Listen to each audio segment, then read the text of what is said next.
بسم الله الرحمن الرحيم الحمد لله رب العالمين اللهم صل على سيدنا محمد وعلى آله وصحبه وسلم. I ask Allah Ta'ala to grant each of us the sincere intention and the proper comprehension. Allahumma ameen. The author said, the greatest of sins is blasphemy, al-Kufr, with all of its different types. And the worst of it in sin, and the one that is most deserving of torment, is ta'til, which they refer to as atheism. So someone may say ta'til is atheism, and it is. However, keep in mind that denying the attributes of God without denying his existence is also called ta'til. So some people, when they hear atheism, they only think about if a person denies the existence of God, which definitely it is atheism. But when we mention the word ta'til, which means atheism too, it also includes denying the attributes of God, like any of the 13 attributes. Very briefly, we'll mention them, inshallah. So if a person denies any of those 13 attributes of Allah, that the scholars have a consensus about the obligation of learning them, knowing them, then they are considered as a mu'attil, a person who fell into ta'til, atheism. So, and the greatest of sins is blasphemy with all of its different types, and the worst of it in sin and most deserving of torment is at-ta'til, atheism, which is denying the existence of Allah Azza wa Jal. And like we said, it includes denying any of the 13 attributes. And its ugliest, the ugliest type of blasphemy, in reference to it being an exit from the truth and a digression from that to what is invalid, is apostasy, Riddah. And that is why they said, that is some of the scholars, they said apostasy is the most abhorrent type of blasphemy, of kufr, meaning that it is the ugliest of kufr from the aforementioned point of view, but not absolutely. It is the ugliest from that point of view of it being a digression from what is true to falsehood. Yani for a person to leave truth, al-Islam, for falsehood, they apostate, they leave al-Islam, then some of the scholars said this is the ugliest type of blasphemy. Subhanallah. May Allah protect our belief and grant every one of us to die upon al-Islam with a high rank. Allahumma ameen. And it, that is apostasy, is of 3 divisions. Convictions, and their place is the heart. And so whoever believes in any of these convictions would apostatize and blaspheme. May Allah protect us. And sayings, and their place is the tongue. And so whoever utters any of them would apostatize from the religion and blaspheme, of course. And doings that take place by the organs. And so whoever does any of them would apostatize. That is, they would leave the religion. So there are 3 divisions: convictions, and their place is the heart; sayings, and their place is the tongue; and doings, and they take place by the different organs. And each division divides into many branches. Amongst the examples of the first category from the categories of apostasy, and it is the apostasy of convictions, is the doubt in the existence of Allah So if someone doubts in the existence of God, this person is not a Muslim. Even if they hesitate, if they doubt, like saying, does God exist or does he not, they blaspheme. Also, if they hesitate about that, and so they are not 100% sure, there's hesitation that entered into their belief, then they would not be considered a Muslim. Or if they doubt in his oneness, in the oneness of Allah, that Allah is one without a partner, or in his justice. And here, his justice means that he does whatever he willed, that Allah is not unjust for anything that he willed to do. So if someone doubted in that, then they would not be Muslim. And a'udhu billah, some people, when they are afflicted with hardships, they doubt in the justice of God. A'udhu billah. They think that God has been unjust to them. And this is kufr, of course. This takes the person out of Islam.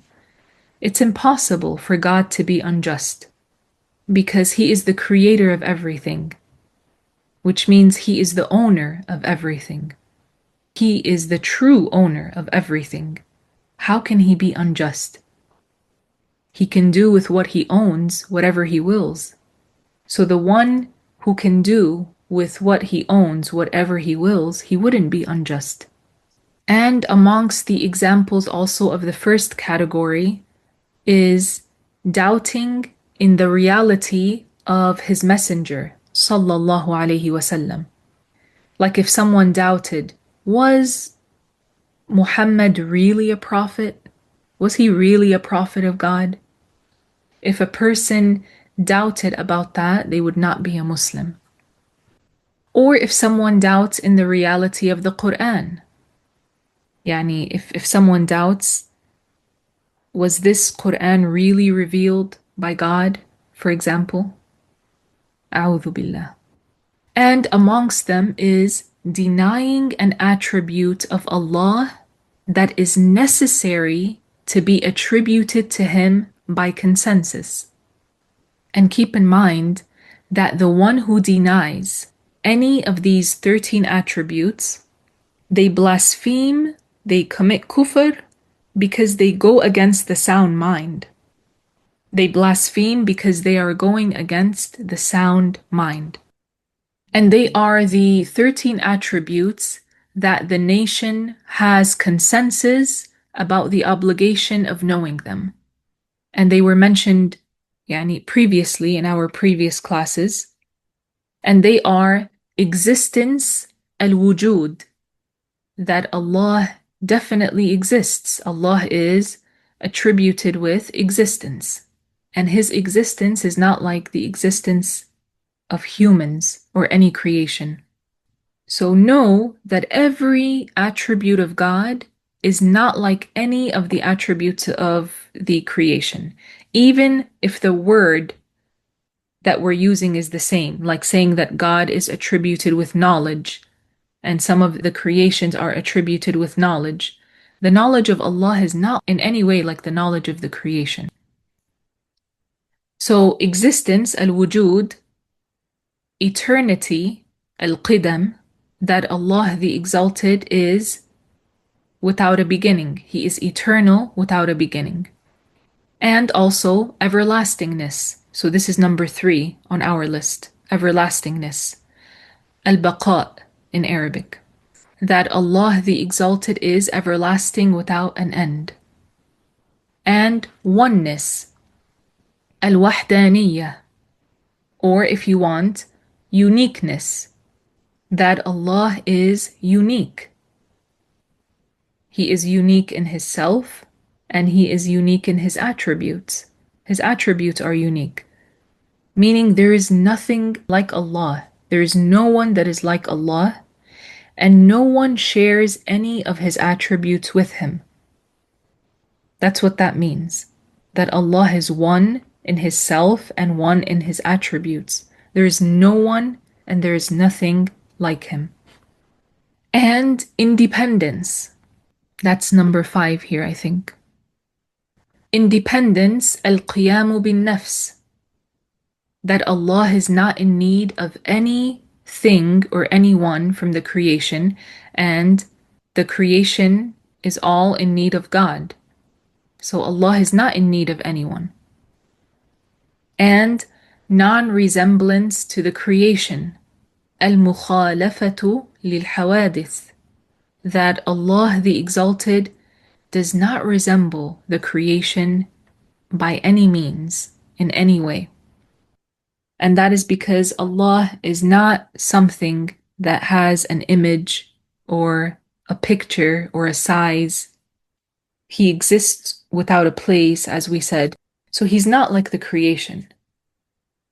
And he is attributed with life, al-hayah. And as we mentioned, the life of Allah is not like our lives. We have a soul, we have blood in our bodies, we have a heart that is pumping. Subhanallah. The life of God is not like that. He is alive, and he is without a beginning and without an end. His life is without a beginning and without an end. And knowledge, al-ilm. Allah is attributed with knowledge. His knowledge is most definitely not like our knowledge. Allah knows absolutely everything. He knows all of the unforeseen.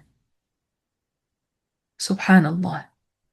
Allah the Exalted knows everything about every one of us and all of his creations. He knows what every one of us is in need of. He knows any fears that any of us may have. He knows any hopes that any of us may have. Subhanallah. He knows what we have in our hearts. He knows our status to him. Subhanallah. He knows what happened in the past for every one of us and for all of the creations. He knows everything that is happening now, and he knows what will happen in the future. And he knows how things would have been had they gone a different way. I usually mention this example.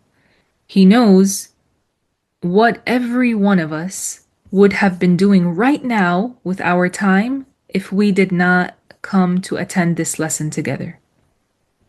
If we did not gather right now, Allah knows exactly what every one of us would have been doing with their time. So he knows how things would have been had they been a different way. And Allah the Exalted is attributed with will, al-mashi'ah, and whatever he wills to be, it shall be. The will of God is executed, and no one can defeat his will. Subhanallah.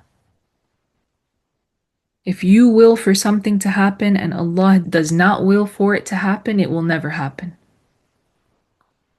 And he is attributed with power, al-qudrah. He has power over everything. And he is attributed with hearing and sight. And we mentioned this before, that Allah hears every hearable thing, he sees every seeable thing, and he hears without ears, and he sees without eyes. His hearing and sight is not like our hearing and sight. Allah sees everything that can be seen. He sees every one of us. And Allah is attributed with speech, al-kalam, and that is the 13th one. So that is the last one on our list. Speech, al-kalam, this is an eternal and everlasting attribute of God. That is, as is the case with all of his attributes, they are without a beginning and without an end. So his speech is one speech that does not have a beginning and it does not have an end. It's not like our speech. Our speech does have a beginning, and it ends, and it starts again, and it ends, and it has sequences, and it has interruptions, and it has sounds, and it's a language. The speech of God is not like that at all. And subhanallah, Allah the Exalted revealed expressions in the Arabic language that refer back to His eternal speech. And that is what we have in between our hands that we recite, and we say about it, this is the speech of God, or we say about it, this is the Quran. Really, this term, Al-Quran, it has two meanings. The original meaning of Al-Quran is the eternal speech of God. But it took on a second meaning. And usually that is what we use it to mean nowadays. When we say, pass me the Quran, we don't mean pass me the eternal speech of God, of course. We mean pass me the book of the Quran, what Allah revealed to His Prophet. So it took on a second meaning, which is the created expression that was revealed by God, which we have in the book of the Quran. Now, as we mentioned, the one who denies any of these 13 attributes of God, or doubts about them, or likens them to the creation, they commit kufr, they commit blasphemy. And that is because they go against the sound mind.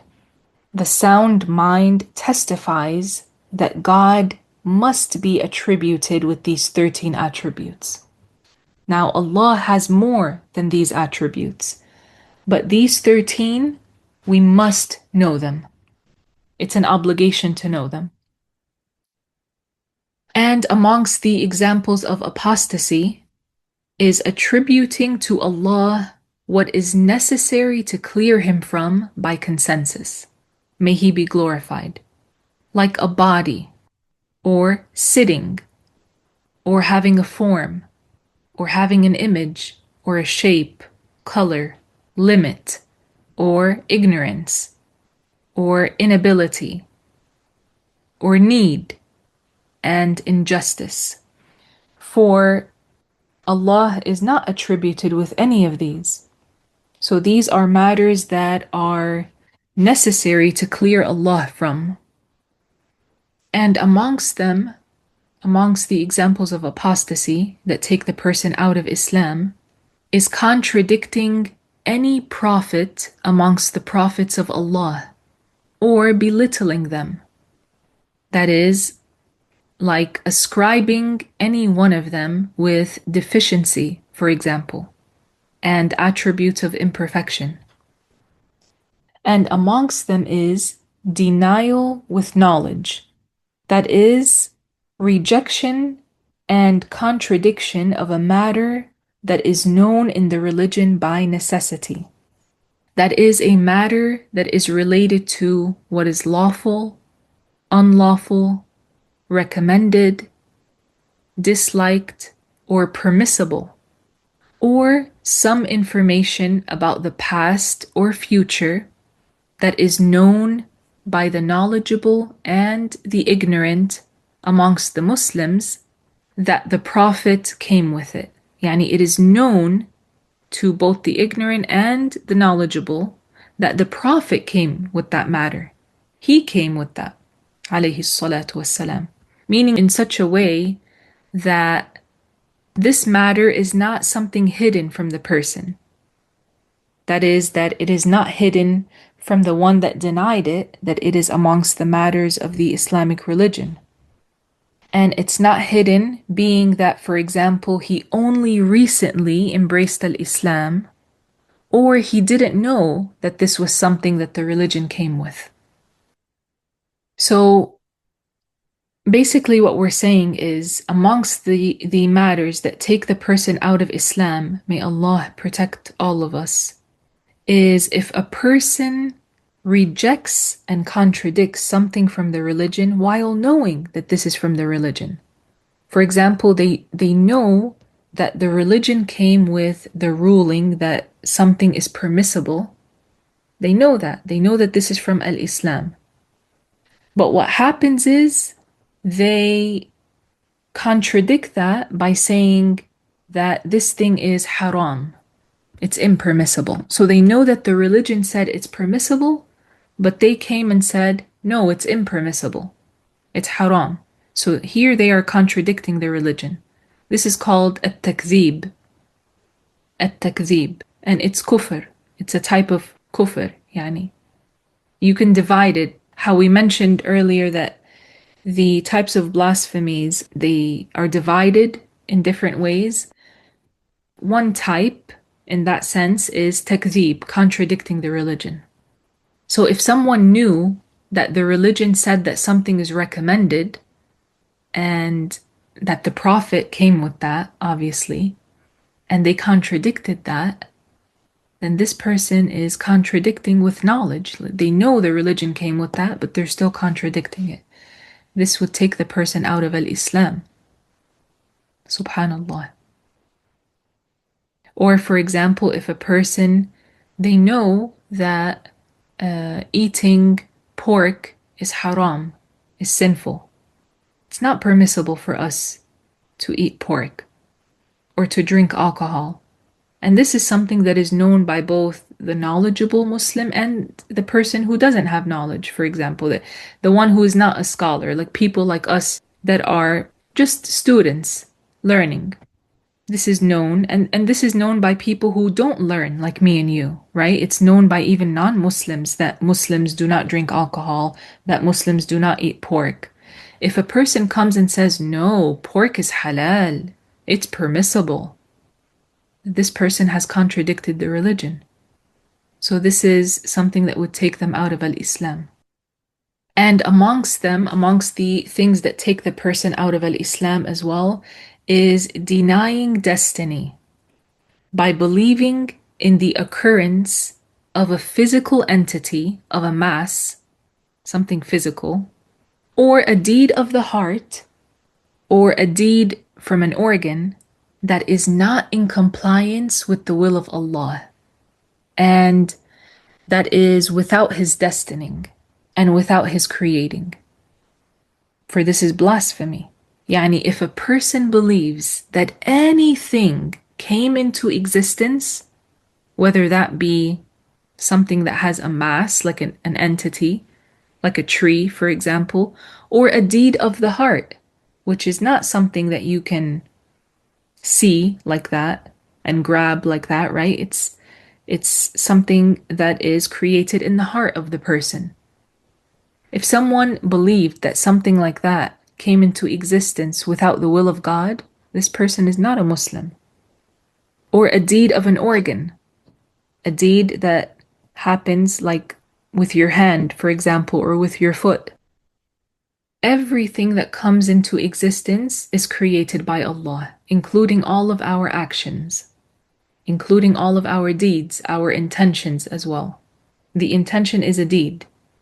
It's amongst the deeds of the heart. And amongst the things that take the person out of Islam is the determination to blaspheme in the future, whether that is the near or the far future. So if a person said, for example, I will commit kufr after 1 week, they commit kufr immediately because they have the determination to commit kufr. And if someone says, I will commit kufr in 10 years from now, a'udhu billah, may Allah protect us. The scholars said immediately they commit kufr.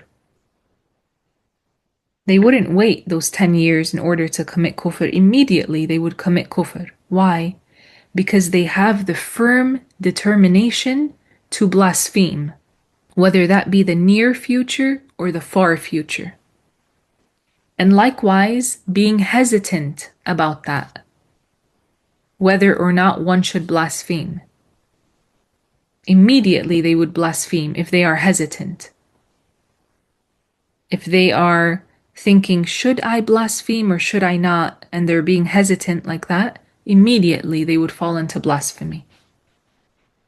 Because the believer is the one who believes, and no doubt or hesitation enters their belief. They are firm in their belief. And amongst those things that take the person out of al-Islam is the creed of dwelling. They call it in Arabic al-hulul. By believing that God dwells inside of things. And the so-called absolute oneness. They call it al-wahdatul mutlaqah, which is another kufr belief.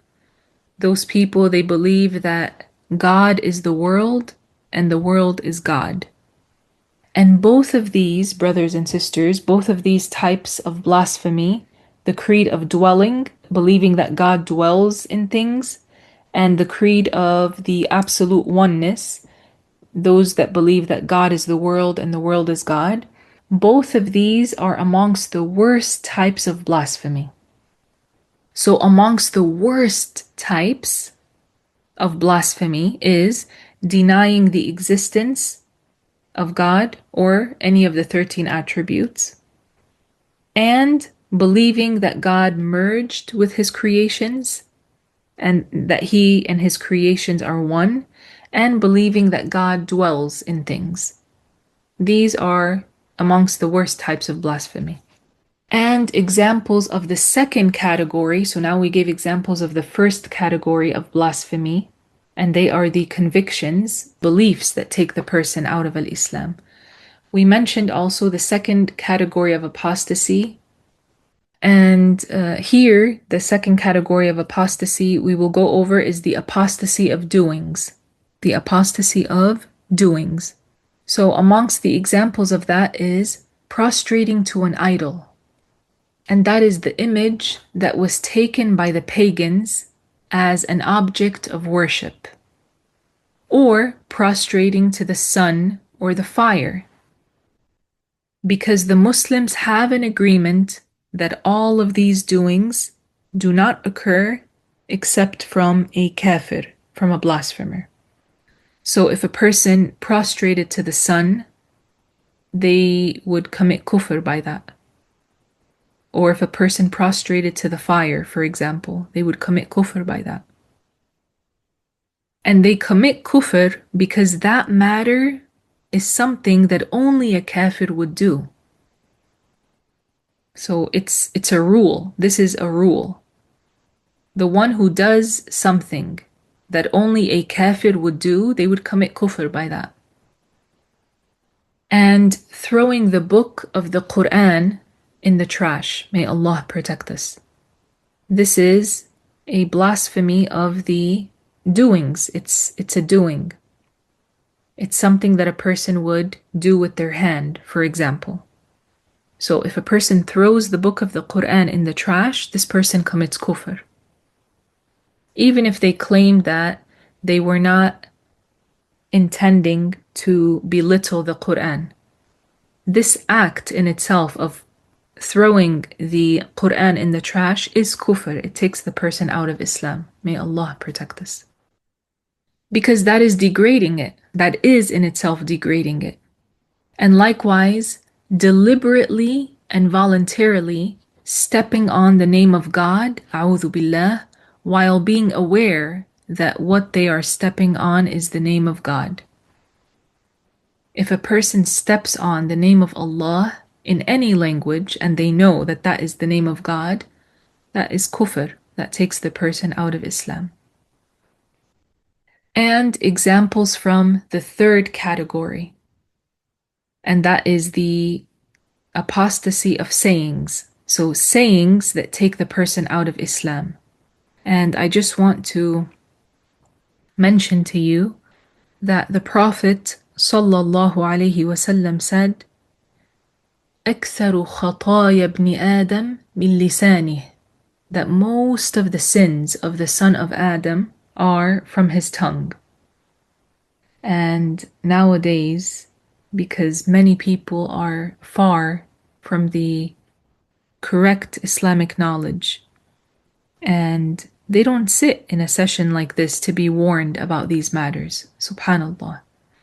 And because they don't know evil, people are more likely to fall into it.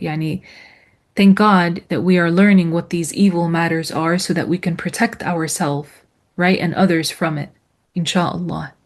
But some people, they do fall into a lot of kufr of the tongue because they talk a lot. And a person that talks a lot, that coupled with being ignorant, subhanallah, it's a recipe for disaster, as they say.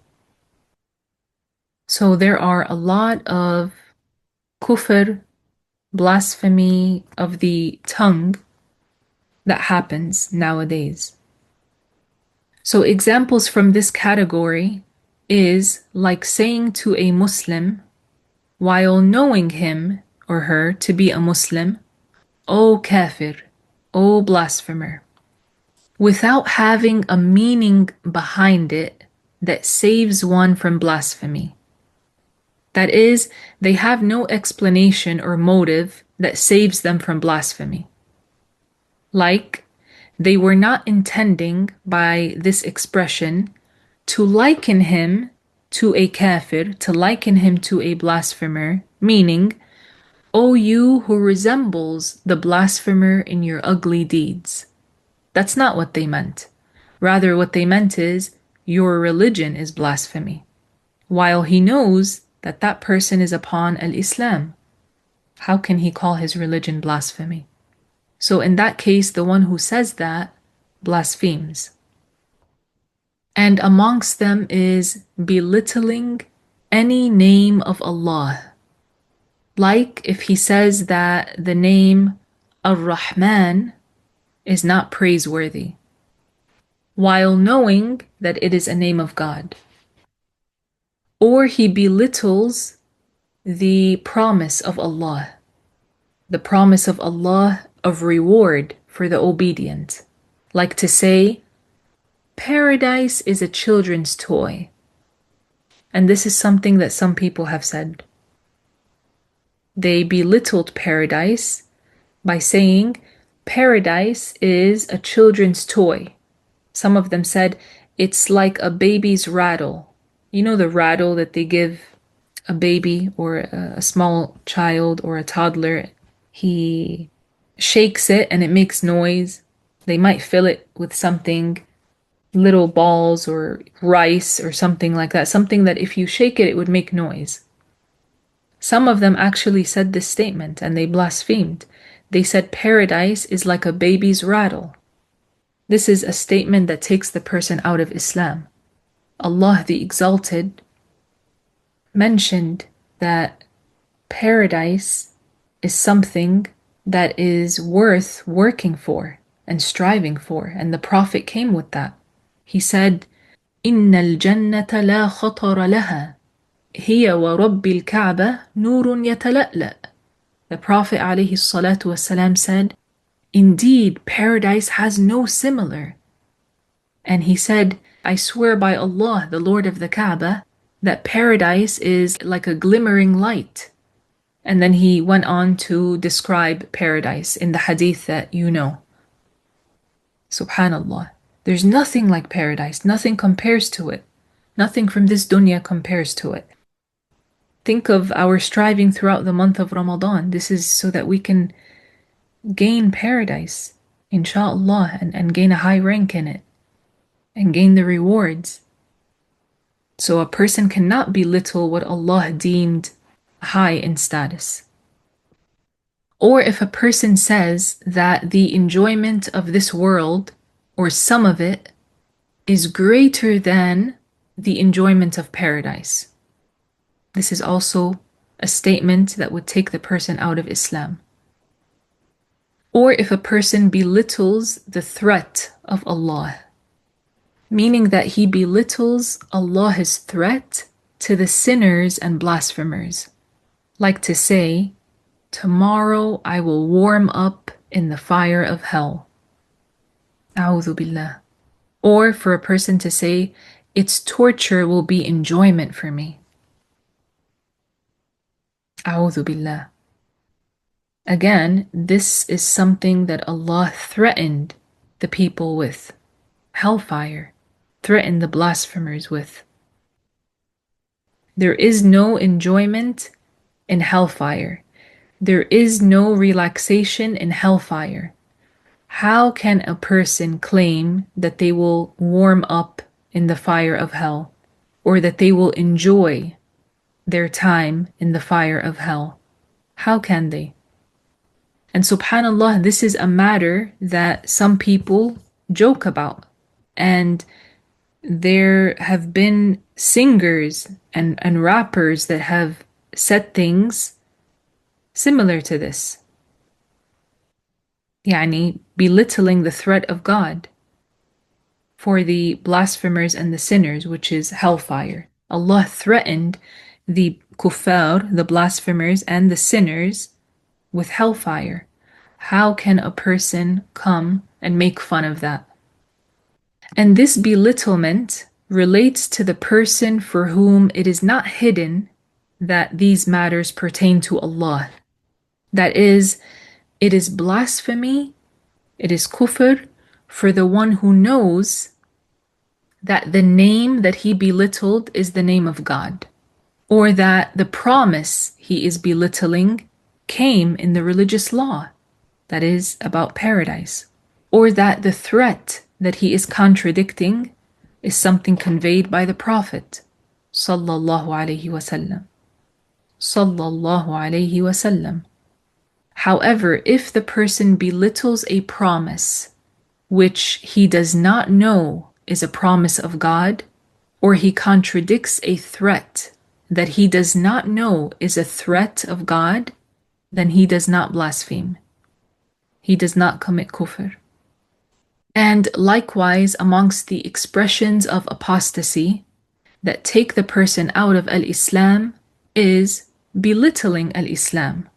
Yani, if a person belittles the religion of al-Islam itself, this person commits kufr, like by insulting it, for example, or belittling the Kaaba, or the Quran, by cursing them or degrading them, or belittling a religious rule by saying, for example, these are examples of things that people actually say. May Allah protect us. If a person says, the Islamic law is unjust to the woman, this person is not a Muslim, even if they claim that they are a Muslim, because a Muslim would never say something like that. Also, if a person says, the permissibility of divorce is a lack of wisdom, then again, this person, they would not be a Muslim. Allah the Exalted mentioned that divorce is permissible. Yani, Allah revealed that divorce is permissible. How can a person say the permissibility of divorce is a lack of wisdom? Or if someone says the rules of inheritance are not good for our days, a'udhu billah. The rules of the religion will not change. They will not change. Yani, these are the rules of the religion, what was revealed to Prophet Muhammad for this nation, sallallahu alaihi wasallam.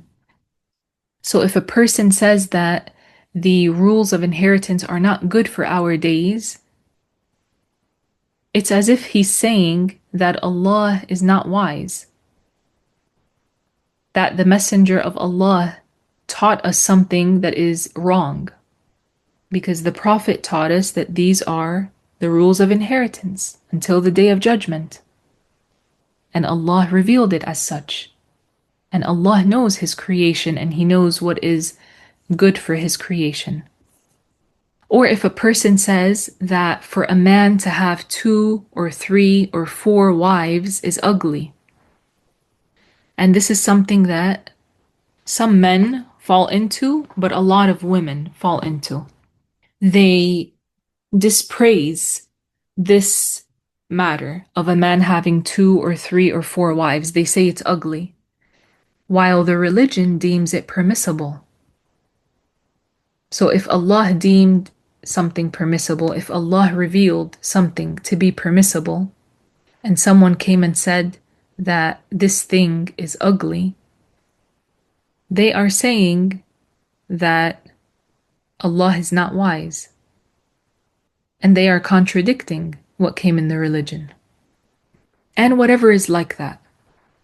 And likewise belittling the prophets or the angels by insulting some of them, even if it was only one of them, or degrading one of them.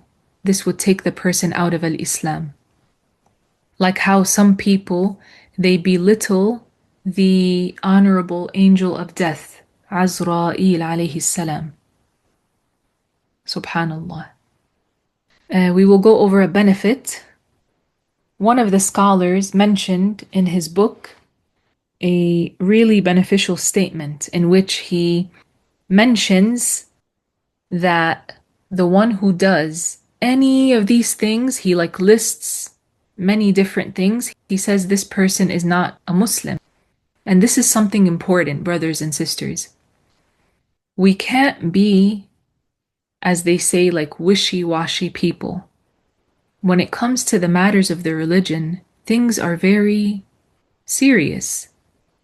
Things are very serious, especially when it comes to labeling a person as a Muslim or a non-Muslim. This is a very serious matter. The Prophet ﷺ said that whoever says to his brother, "O kafir," as we mentioned now, if a person calls a Muslim a kafir, and there was nothing there to save him from blasphemy, like a meaning, like we said, this person would commit kufr because he would be essentially calling that person's religion, which is al-Islam, he knows him to be a Muslim, he would be calling him a non-Muslim. So if a person unrightfully calls another person a kafir, calls a Muslim a kafir, he actually commits kufr by that. So this matter is taken really seriously. Now, at the same time, if someone commits kufr and it's explicit kufr, we have to know that that is kufr. We have to know that the one who did that cannot be called a Muslim, cannot be judged as a Muslim. This is something very important because we don't want to contradict the religion by calling a person who is a non-Muslim a Muslim. So, subhanallah, we judge by what is apparent. We don't know what is in the heart of a person.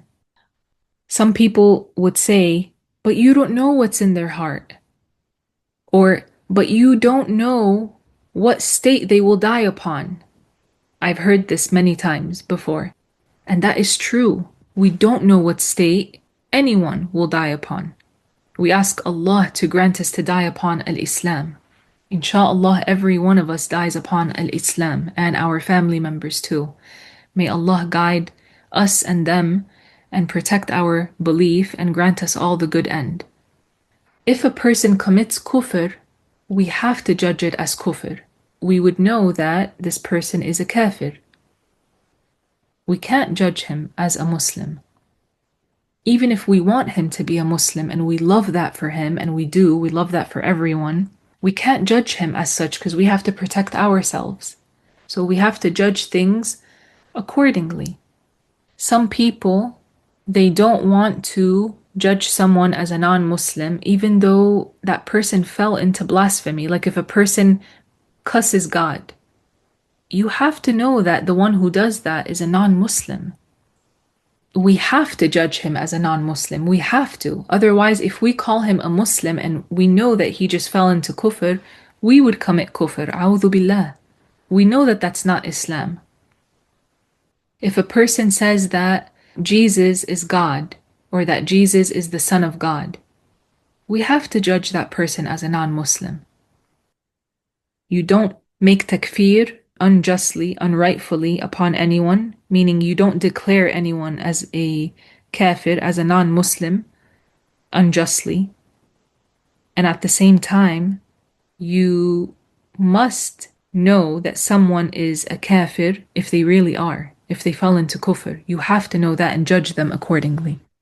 So one of the scholars, Ibn Juzay, may Allah raise his rank and benefit us by him, he said in Al-Qawaneen Al-Fiqhiyya, I will mention now his quote, and it's a longer quote. He said, "There is no difference in opinion," meaning all of the scholars are upon this. There is no difference in opinion about charging with blasphemy, charging with kufr, the one who, and now he's going to list different types of people.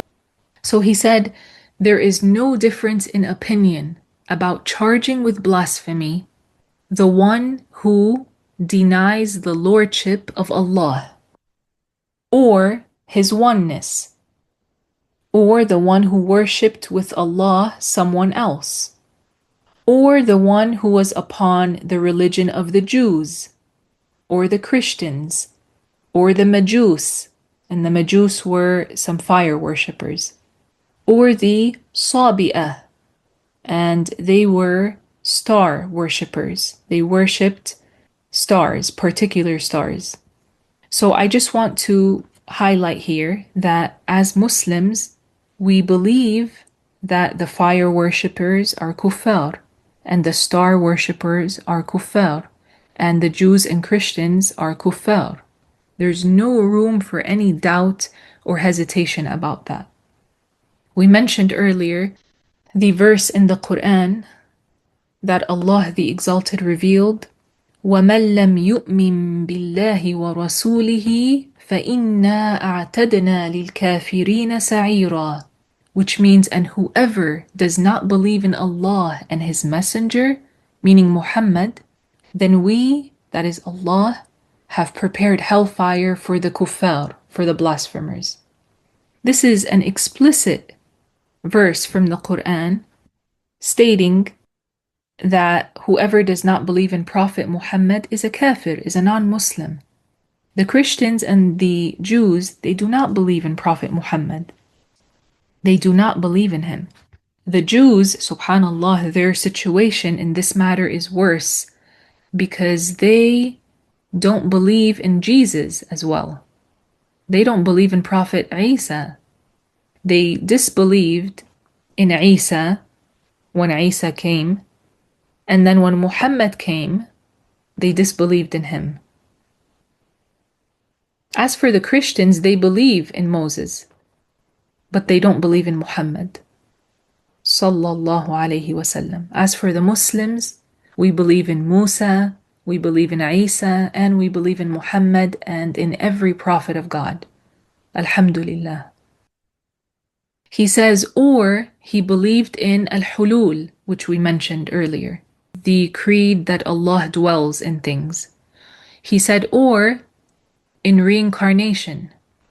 That is for someone to believe that a human would die, for example, and then his soul would go into a horse's body. And then, for example, after the horse dies, the soul goes into a butterfly. And then after the butterfly dies, the soul goes into a cat. And then it goes into a mosquito. For example, a'udhu billah. This is kufr. This takes the person out of Islam. He said, or he believes that Allah is not alive, or that Allah is not knowledgeable, or he denies one of the attributes of God, and here it means the 13 attributes that were previously mentioned. Or he said that someone other than Allah created the world, meaning that this is also something that would take the person out of Islam. Or if he said that Allah originates from something, a'udhu billah, meaning that this person is saying Allah is created. Or if he claims that he sat with Allah, like if a person said, I had a session with Allah, this person would commit kufr by that. And in the past, some people claimed that. They claimed things like this, a'udhu billah. And amongst them are those who claimed other things than that, very strange things. So Ibn Juzay says, or if he claimed that the world is eternal, that is, if someone claims that this world has no beginning, for sure, without a doubt, we charge that person with blasphemy. or the one who doubts about any of that. So, mashallah, look at how precise he is. He mentions all of that and then he says, or the one who even doubts about any of that. He's not a Muslim. He says, or the one who claimed prophethood for anyone after our Master Muhammad alayhi salatu wassalam. And that is because we know as Muslims that Prophet Muhammad is the last of the prophets and messengers. So there is no prophet after him. There is no messenger after him. So if a person claimed prophethood for someone else after Prophet Muhammad, subhanallah, then this person would not be a Muslim. And I have heard with my own ears in the past people claiming prophethood for someone after Prophet Muhammad. I heard it with my own ears in person. May Allah protect us. And the Prophet sallallahu alaihi wasallam, he told us that some people would claim prophethood unrightfully after him. He says, or, that is Ibn Juzay, he continues to say, or if a person deemed it possible for the prophets alayhimus salatu wassalam to lie. And that is because it is impossible that a prophet would lie. A prophet of God would never lie. He said, or he claimed that the religious law, that is the message of Muhammad alayhi salatu wassalam, is specific to the Arabs, that he was only sent as a messenger to the Arabs. If someone says that, then this person is not a Muslim, because the Prophet alayhi salatu wassalam was sent to Arabs and non-Arabs. Or if a person claims that he, that is the person himself, he claims that he receives the revelation, that revelation comes down on him. And some strange people have claimed things like that, that they receive revelation. Of course, again, we're saying there is no prophet after Prophet Muhammad. And so no one would receive revelation as a new prophet after Prophet Muhammad. That wouldn't happen. Or if a person claims that he will enter paradise in this world in reality, we charge that person with blasphemy. Or he deems all the companions of the Prophet as Kufr, as blasphemers. If a person says all of the companions of Muhammad are Kufr, he is the kafir, because this is a claim that only a non-Muslim would make. Or if he denies something that is known in the religion by necessity. Like, for example, the fact that Muslims do not eat pork. This is something that is known in the religion by necessity. The lay person knows that, and the knowledgeable person knows that, the scholar knows that. If a person claims it, we charge them with blasphemy. He said, or if he goes to the church while wearing the uniform of the Christians, meaning that a person goes into the church mixing with them while wearing their specific clothing. This is something that is kufr. We would charge that person with blasphemy. Or if he says that the obligations were dropped from some of the awliya, some of the highly righteous Muslims. An example is like saying they don't have to pray anymore. This person would not be a Muslim. Prophet Muhammad alayhi salatu wassalam prayed, and Allah did not reveal to him that he doesn't have to pray. And he is the best of creation. Look at how the devil deceives and fools some people. Some people, they were fooled into thinking that they actually reached the status that they never reached. And on top of that, subhanallah, the devil deceived them into thinking that if a person reaches a high rank in piety, they don't have to pray anymore. And they don't have to fulfill some of the obligations. And that some things which are forbidden would actually be permissible for them. He says, or if a person denies a letter or more from the Quran, or he adds to it, he adds a letter or more to the Quran, or he changes it. That is, he alters its arrangement. And he does any of that out of stubbornness. We're not saying a person is reciting and they made a mistake and they recited it wrong. We're saying a person knows that this is not from the Quran and he deliberately says it's from the Quran. Yani out of stubbornness, he adds it. Or he changes, he alters the meaning out of stubbornness. Or he denies a letter or more from the Quran out of stubbornness. Or if a person says that the Quran is not miraculous, a'udhu billah. Or if a person says that the reward and punishment are metaphorical, not physical. Now, let it be known, and you know this already, that the reward and the punishment in the hereafter is felt by both body and soul. It is felt by both body and soul. It is physical. Just as we feel things physically right now, that's how people will feel things in the hereafter. It's physical. It's by both body and soul. So if a person says that the reward and the punishment is metaphorical, it's not physical, this person is not a Muslim. He says, or if they say that the imams, that is the scholars, are better than the prophets. If a person claims that a scholar is better than a prophet, then this contradicts the religion.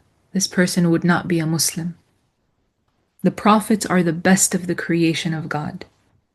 And that is the end of Ibn Juzay's statement.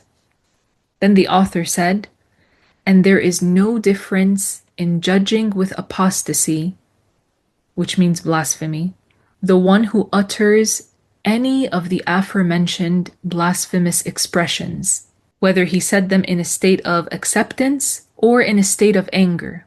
For it is obligatory to exalt Allah Azza wa Jal, Allah the Exalted, His messengers, His angels, His law, in both states. The author said, and likewise, the judgment does not differ between saying the statement while intending to go out of al-Islam or not intending that, as long as he knows its meaning, even if he was ignorant of what it leads to. So a person does not have to intend to go out of al-Islam in order to fall out of al-Islam. No. Rather, as long as they know the meaning of what they're saying, they would fall out of al-Islam if it was kufr, even if they didn't know that saying that is kufr.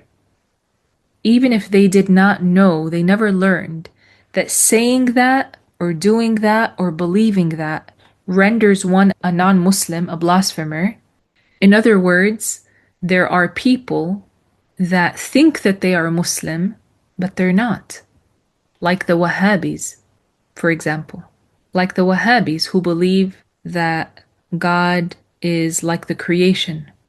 They believe that God is in the sky, that He has a size and an image and a body and hands and a face, a'udhu billah.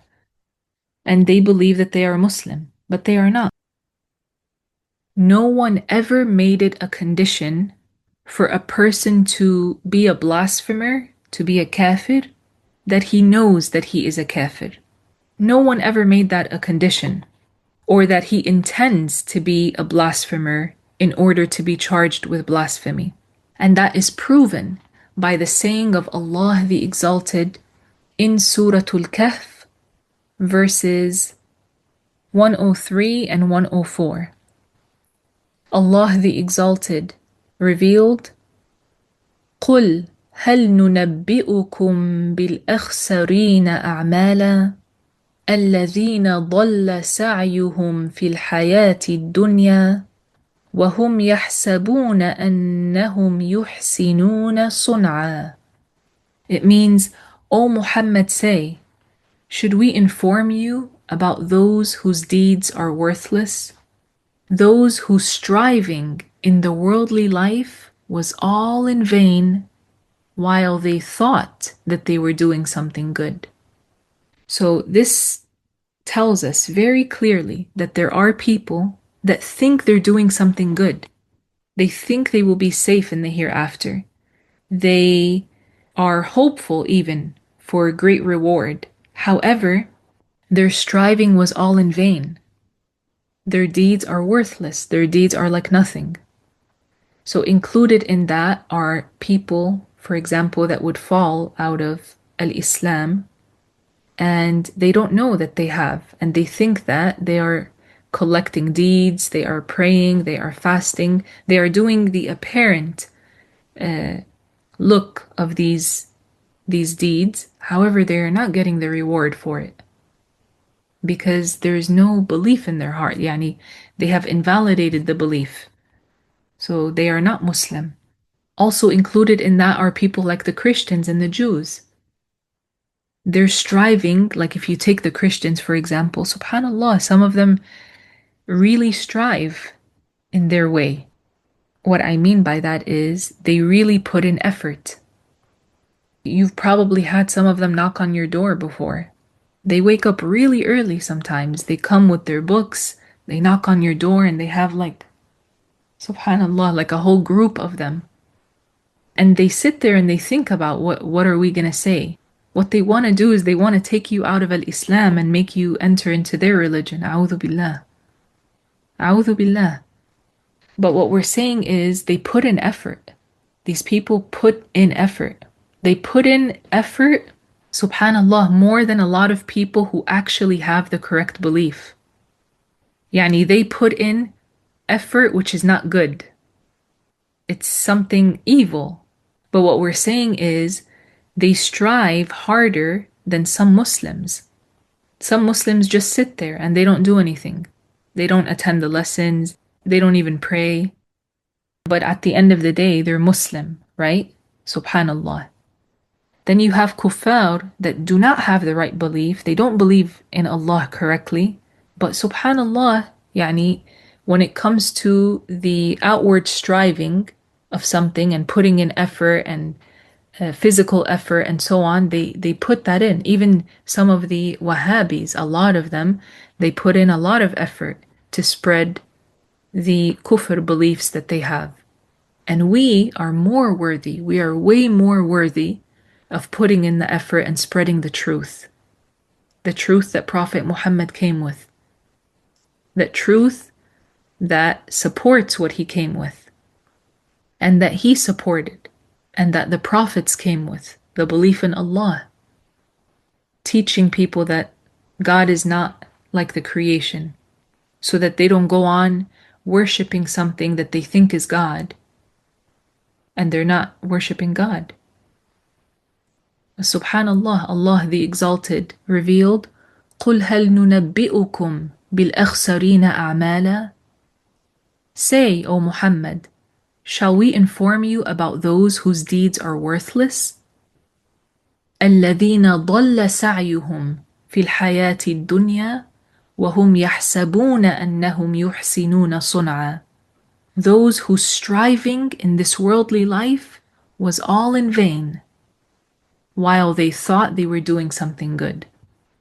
Don't those Christians think that they're doing something good when they wake up in the morning, they get ready, and they think about what they're gonna say to people when they knock on their doors, and they go out and they walk for hours.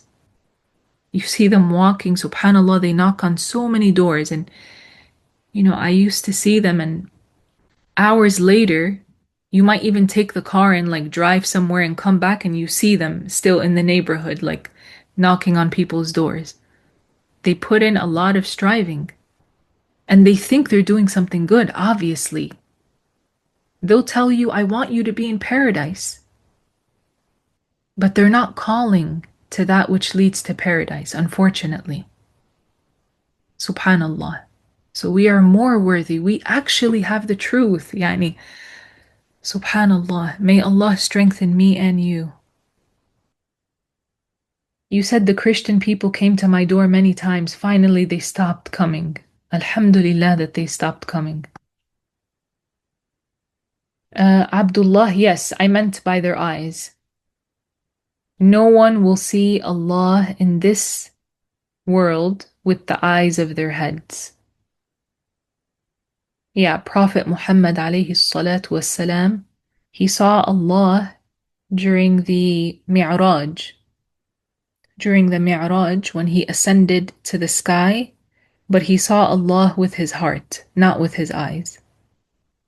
And Allah exists without a place. He didn't see an image. He didn't see something that has a size. He didn't see a body. He didn't see something like the light or like an illumination. No. He saw Allah, the one who does not resemble anything and nothing resembles him, and he saw Allah with his heart. He did not see Allah with his eyes.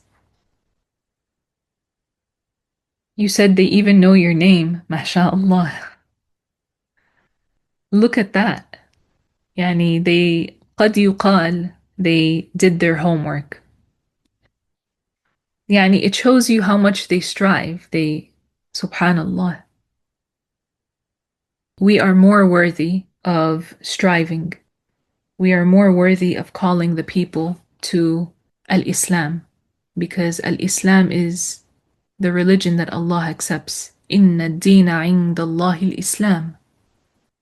And Allah the Exalted said, and inshallah we will end after this, Allah the Exalted said in the Quran, in Surah At-Tawbah, verses 65 and 66, وَلَئِن سَأَلْتَهُمْ لَيَقُولُنَّ إِنَّمَا كُنَّا نَخُوضُ وَنَلْعَبُ قُلْ أَبِاللَّهِ وَآيَاتِهِ وَرَسُولِهِ كُنتُمْ تَسْتَهْزِئُونَ لا تعتذروا قد كفرتم بعد إيمانكم.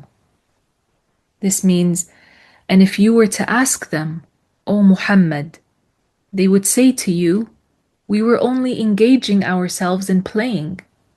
Yani they would say, we were just playing, we were just messing around. Allah revealed, O Muhammad, say, is it Allah, His verses, and His messenger that you were belittling? Do not give any excuses. لا تعتذروا. Allah revealed. Do not give any excuses. You have committed kufr after your belief. قد كفرتم بعد إيمانكم. This is Quran. This is from the Quran. It means you have indeed committed kufr. You have blasphemed after your belief. You were a Muslim before. You were judged as a believer before.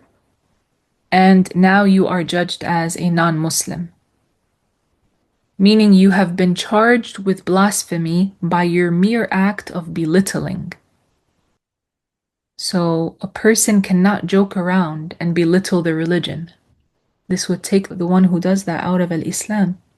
And how many people nowadays joke like that? For clicks and views.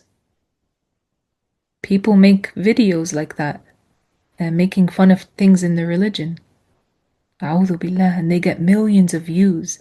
It's so sad. Yani those videos, they go viral, subhanallah, they get millions of views. A'udhu billah. Really, it's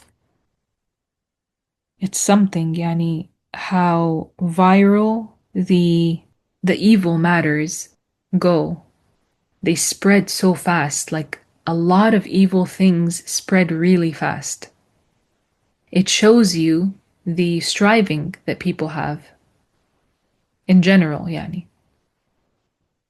What do you think makes evil spread so fast? Why isn't it the case that Islamic lessons taught by like credible teachers are not spreading like that? Subhanallah, Allah guides whomever He wills. And Allah knows best.